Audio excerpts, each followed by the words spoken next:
Justice for Ajith Kumar. நம்ம மதுரைக்கு பக்கத்துல இருக்க திருப்புவனத்துல மடப்புறம் கோயில்ல ஒரு சம்பவம் நடந்திருக்கு. அது நிறைய பேருக்கு தெரிஞ்சிருக்க வாய்ப்பு இல்லை. அதை சிம்பிளா சொல்றேன் என்னன்றத. நம்ம மதுரை திருமங்கலத்துல இருந்து ஒரு டாக்டர் வந்து கார்ல அவங்க அம்மாவோட மடப்புறம் கோயிலுக்கு போயிருக்காங்க. அங்க போன இடத்துல அவங்க அம்மாவால நடக்க முடியாது அப்படின்றதுனால அங்க இருந்த செக்யூரிட்டி கார்டு, அங்க இருந்த ஒரு காவலாளி, அதாவது போலீஸ் கிடையாது, ஒரு தேர்ட் பார்ட்டி ஒரு கம்பெனி மூலமா ஒரு அப்பாயின்ட் பண்ண ஒரு செக்யூரிட்டி கார்டை கூப்பிட்டு இந்த மாதிரி அம்மாவுக்கு நடக்க முடியலன்னு ஒரு சேர் கேட்டிருக்காங்க. அது சேர் கேட்டது இல்லாம இன்னொரு ஹெல்ப் பண்ணணும், இந்த காரை மட்டும் பார்க் பண்ணணும் அப்படின்னு சொல்லி அவரை பார்க் பண்ண சொன்னதாகவும், அவருக்கு வந்து எனக்கு பார்க் பண்ண தெரியாது, நான் வேணா என் ஃப்ரெண்டை கால் பண்ணி வர சொல்றேன் அப்படின்னு சொல்லி அவர் ஃப்ரெண்டை வர சொல்லி அந்த காரை பார்க் பண்ணியிருக்காரு.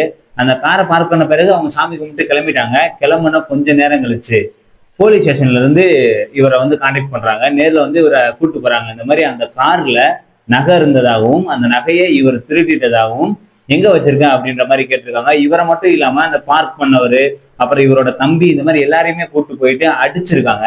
அடிச்சது மட்டும் இல்லாம எங்க வச்சிருக்க, ஒத்துக்கோ ஒத்துக்கோன்னு சொல்லி இவர் முன்னாடியே இவர் தம்பி அடிச்சிருக்காங்க, அப்புறம் தம்பி முன்னாடி இவர் அடிச்சிருக்காங்க. அந்த மாதிரி நிறைய விஷயங்கள் நடந்து முடிஞ்சு ஒரு நேரத்துல வந்து இவர் வழி தாங்க முடியாம, நான் தான் இந்த இடத்துல வச்சிருக்கேன், கோவில் பின்னாடி வச்சிருக்கேன், ஏன்னா தனியாவே நம்மளை கூட்டு வந்து அடிச்சுட்டு இருக்காங்க, ஸ்டேஷனுக்கும் கூட்டிட்டு போகல, சோ 4 பேர் முன்னாடி போனாலாவது நமக்கு ஏதாவது கிடைக்கும்ன்றதுக்காண்டி ஒரு பொய்யா கோவில் பின்னாடி வச்சிருக்கேன் அப்படின்னு சொல்லியிருக்காரு. அதை இது பண்ணி இவங்க கோயில் பின்னாடி போய் பார்த்துருக்காங்க. அங்க போன இடத்துல உண்மையை சொல்லிடுறாரு, இந்த மாதிரி நான் எடுக்கல சார், ஏன்னா எனக்கு தெரியாது, நீங்க அங்க தனியா வச்சு அடிச்சீங்க, அதனாலதான் நான் அப்படி போய் சொன்னேன் அப்படின்னு சொல்லி அந்த மாட்டு தொழுவத்துல இருந்து பேசிட்டு இருந்திருக்காரு. அங்கேயும் அவரை சரமாரியா அடிச்சிருக்காங்க.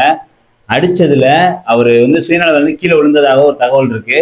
அங்கிருந்து நடந்து கூட்டிட்டு போன அந்த அஜித் குமாரை கோயில் அலுவலகத்துக்கிட்ட ஒப்படைக்கும் போது அவர் வந்து தூக்கிட்டு போய் தான் ஒப்படைச்சதாகவும் தகவல் இருக்கு. அங்கிருந்து அவர் உடல்நிலை சரி பண்றதுக்காக மதுரை ராஜாஜி மருத்துவமனைக்கு கொண்டு வரும்போது அவர் இறந்துட்டதாகவும் தகவல் இருக்கு.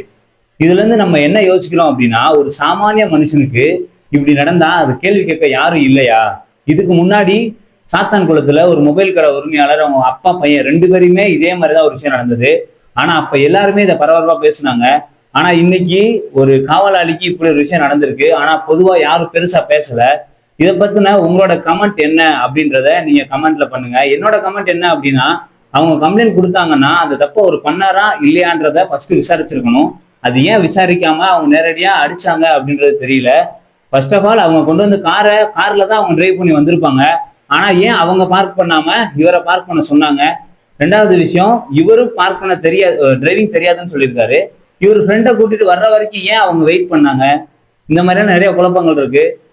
2வது, நம்மளும் மடப்புறம் கோயிலுக்கு போயிருக்கோம். அங்க அவ்வளவு தூரம் பார்க்கிங் பண்றதுக்கு ரொம்ப கிரிட்டிக்கலான ஏரியாவும் கிடையாது.